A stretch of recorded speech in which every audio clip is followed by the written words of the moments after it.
ជំរាបសួរពុកម៉ែបងប្អូនធ្លាប់ញ៉ាំត្រីឆ្លាមសមុទ្រអត់ត្រីឆ្លាមថ្ងៃនេះនាងខ្ញុំយកវាមកធ្វើស៊ុបញ៉ាំណាបងប្អូនហើយសាច់ត្រីឆ្លាមនេះសាច់វាផ្អែមឆ្ងាញ់ណាស់អត់ឆ្អាបទេតោះតែមើលពីរបៀបធ្វើស៊ុបរបស់នាងខ្ញុំដំបូងនោះនាងខ្ញុំក៏បានដាក់ដាំទឹកស៊ុបចោលសិនណាបាទនាងខ្ញុំចាប់ផ្ដើមមកធ្វើជាមួយត្រីដំបូងនោះនាងខ្ញុំក៏មានឆ្នាំងមួយដាក់ឲ្យក្តៅហើយនាងខ្ញុំក៏ចាក់ប្រេងសណ្តែកចូលបន្តិចបន្ទាប់មកទៀតនាងខ្ញុំក៏មានគ្រឿងដែលត្រូវរំលីងនោះមានដូចជាខ្ទឹមសខ្ទឹមក្រហមគល់ស្លឹករៃរំដេងស្លឹកក្រូចនាងខ្ញុំក៏ចិញ្ច្រាំខ្ទឹមសខ្ទឹមក្រហមនឹងចូលគ្នាហើយនាងខ្ញុំក៏យកវាមកដាក់រំលីងជាមួយគ្រឿងក្រៅនឹងហើយនាងខ្ញុំរំលីងតតែគ្រឿងក្រៅនឹងឡើងឈ្ងុយហើយបន្ទាប់មកទៀតនាងខ្ញុំក៏ដាក់ជាមួយវីចេងស្ករសទឹកប្រេងខ្យងទឹកត្រីនិងអំបិលបន្ទាប់ពីលីងគ្រឿងក្រៅនឹងឲ្យវាចូលជាតិគ្នាហើយក៏បន្ទាប់មកទៀតនេះខ្ញុំក៏ដាក់ជាមួយទឹកជារំងាស់ចោលតែម្ដងណាហើយនេះខ្ញុំក៏រំងាស់ទឹកស៊ុបនឹងចោលហើយនេះខ្ញុំក៏ចាប់ផ្ដើមយកត្រីឆ្លាមហ្នឹងមកធ្វើវិញបងប្អូនត្រីឆ្លាមនេះខ្ញុំ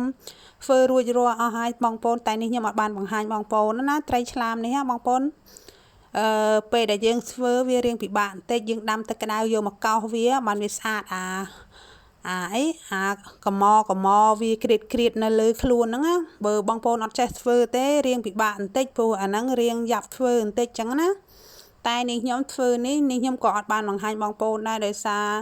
នេះខ្ញុំធ្វើតាំងពីកំពង់សោមយកមកទេដោយសារពេលដែលញ៉ាំគ្រាន់តែយកវាមកដាក់ត្រាំទឹកហើយកាត់វាជាកង់ចឹងណាត្រីហ្នឹងនេះខ្ញុំកាត់វាជាកង់ណាបងប្អូន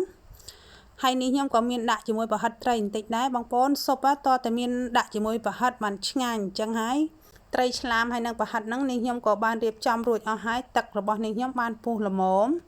នេះខ្ញុំក៏ដាក់ជាមួយប្រហិតចូលមុនណាហើយនេះខ្ញុំក៏បានដាក់ដុំស៊ុបខ្នុរ2ដុំចូលដែរបងប្អូនស៊ុបតតែដាក់ដុំស៊ុបបានឆ្ងាញ់ដាក់ប្រហិតចូលមុនហើយបន្ទាប់មកទៀត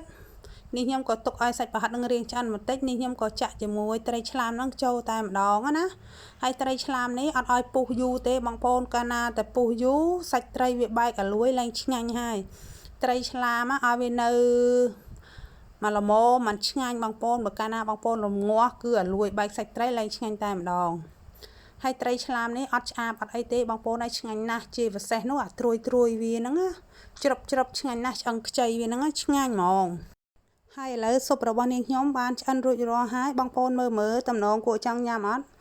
ត្រីឆ្លាមសាច់ឡងសស្គូសហ្មងសាច់ត្រីហើយនេះខ្ញុំអត់ទុកឲ្យពុះយូរទេបងប្អូនគ្រាន់តែពុះនេះខ្ញុំបិទភ្លើងតែម្ដងណាហើយបងប្អូនឃើញអត់ណែសាច់ត្រីឆ្លាមឡងសស្គូសហ្មងឆ្ងាញ់ណាស់បងប្អូនហើយទឹកស៊ុបក៏មានជាតិទៀត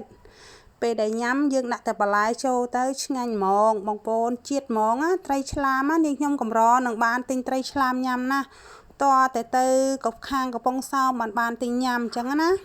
វីដេអូរបស់នាងខ្ញុំក៏បានមកដល់ទីបញ្ចប់បើពុកម៉ែបងប្អូនពេញចិត្តនៅវីដេអូរបស់នាងខ្ញុំកុំភ្លេចជួយ like ជួយ share នាងខ្ញុំក៏សូមអរគុណសូមជម្រាបលាបាយបាយ